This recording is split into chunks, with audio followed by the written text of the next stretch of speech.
Raise your hand if you have ever cried alone in your room and your parents thought you were just being dramatic. In India, depression is often called drama, anxiety is called overthinking, therapy is called madness. And then comes that one line almost every Indian child has heard. हमारे time पे ये सब नहीं होता था. Now, before you click away thinking, oh great, another video blaming Indian parents, wait. This video is actually for you. If you are a child watching this and you often feel your parents don't understand what you are going through, please stay till the end because this video might actually help you improve your relationship with them. And if you are a parent watching this, you are not being attacked. This is not child versus parent. This is misunderstanding versus clarity. Also, today's topic is deeply connected with psychology because psychology helps us understand how people think, how they react, and why different generations see the same problem in completely different ways. So, today we are not asking who is wrong, we are asking something more important. Why does this misunderstanding exist in the first place? And once we understand the psychology behind it, a lot of anger suddenly start making sense. To understand this gap, we need to go back 25 to 30 years. Your parents grew up in a very different India. Life for many of them revolved around financial stability, job security, family responsibility, social reputation, sacrifice. Emotions were rarely the priority. Nobody asked them, how are you feeling today? Instead, they were asked, what have you achieved? What are you doing for the family? What is your next responsibility? Psychologically speaking, when survival becomes the main focus of life, emotional awareness becomes secondary. When you are worried about earning money, supporting family, and maintaining stability, you rarely get time to analyze your feelings.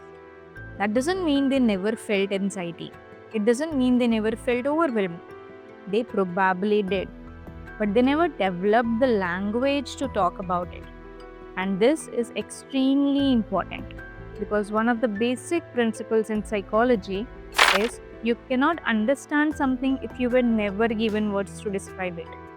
If someone grows up in an environment where emotions are never discussed, they may struggle to understand them later in life. Let's think about something honestly. Our education system teaches us mathematics, science, history, geography, but very rarely does it teach us how to handle rejection, how to process stress, how to deal with emotional pain.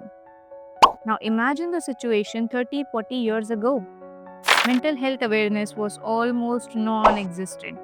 People grew up hearing statements like मर्द को दर्द नहीं होता, strong बनो, रोना बंद करो, and so many things. Over time, these statements shape psychology. Children slowly learn that expressing emotions is dangerous, so they adapt. They suppress, they ignore, they moved on. And this becomes their coping mechanism. Now think about what is happening today. A generation that survived by suppressing emotions is now raising a generation that is encouraged to express emotions. That difference alone can create a massive misunderstanding. When you say, I feel emotionally exhausted, they interpret it differently because in their world, exhaustion meant physical struggle. The emotional world was rarely discussed. Parents often say something like, तुम लोगों के पास तो सब कुछ है, फिर भी unhappy क्यों हो, sad क्यों हो? From their perspective, this seems logical because when they compare their struggles with yours, their struggle appear more difficult. But what many parents don't see is the invisible pressure of modern life. Today's generation is living with 24/7 social media comparison, unreal beauty standards, global career competition, continuous information overload, constant exposure to other people's success. Your parents compared themselves with maybe 10 neighbors.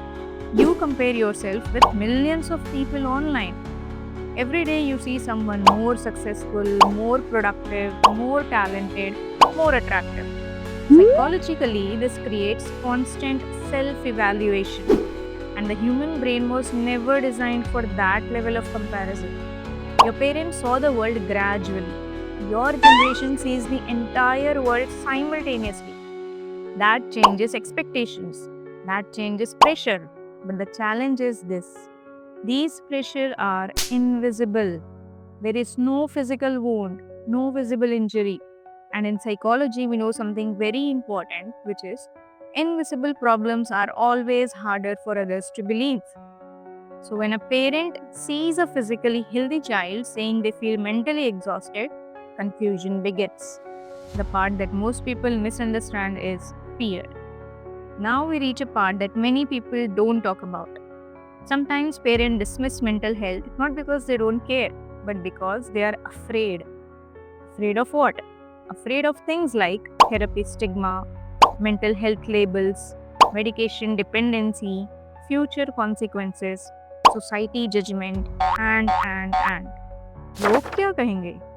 In many Indian families, reputation is closely connected with identity. If a child says, I think I need therapy, some parents automatically interpret it as something went wrong in my upbringing. That thought can trigger guilt, and guilt is uncomfortable. Psychologically, when people feel uncomfortable emotions like guilt or shame, they sometimes choose denial as a defense mechanism. Denial protects their sense of identity. So when they say, "ये सब कुछ नहीं होता," sometimes what they are actually saying is, I don't know how to deal with this. And that distinction matters because it changes the entire interpretation of the situation. They are not necessarily rejecting your pain. Sometimes they simply don't understand it. Now, if you have stayed till this part of the video, this is the most important section for you. If you constantly argue with your parents about mental health, try changing the approach. Instead of starting with labels like मुझे depression है, start by describing experiences. For example, say मुझे नींद आने में problem हो रही है, मुझे concentrate करने में difficulty हो रही है, मेरा energy level बहुत low रहता है. Parents often understand symptoms faster than the psychological terminology. Another helpful approach is using analogies. For example, जैसे डायबिटीज में इंसुलिन इम्बैलेंस होता है, वैसे ही ब्रेन केमिकल्स भी कभी-कभी इम्बैलेंस हो जाते हैं. This frames mental health as a medical concept, not emotional drama for them. And one sentence can change the tone of the conversation completely. Instead of saying आप समझते ही नहीं हो, try saying मुझे आपसे लड़ना नहीं है, मुझे आपकी हेल्प चाहिए. That shifts the situation. Now it's no longer child versus parent. It becomes family versus problem. If you are a parent watching this video, your child locking their room may not always be attitude. Your child crying may not always be drama. Your child looking tired all the time may not always be laziness.